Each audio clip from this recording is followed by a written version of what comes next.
confused about why the US dollar is so strong after the Federal Reserve kicked off its latest round of interest rate cuts. They haven't cut interest rates since the beginning of the year, and we would think that not only one interest rate cut, but the prospect of two more this year and one more in 2026 should drive the dollar lower. But instead, the greenback is trading higher today. Stock futures are kind of flat and gold prices are consolidating.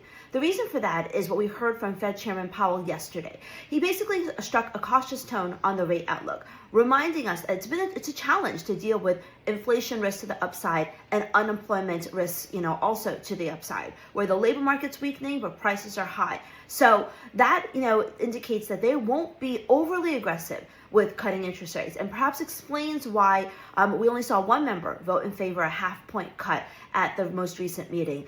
And we did not see more than one additional rate cut priced in or expected by Federal Reserve officials in 2026.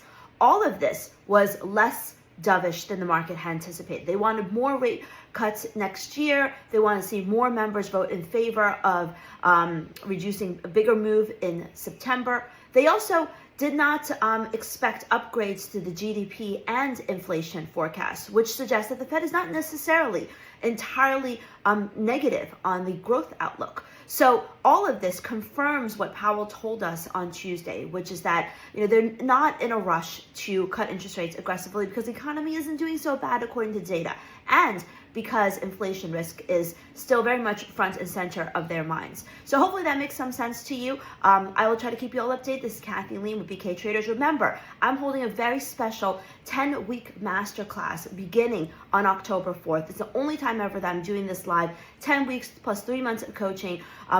Basically something going on every single day except for Sunday. Monday to Saturday, we've got classes. I hope you'll join me. The link is in the description or in the bio, depending upon where you're watching this video.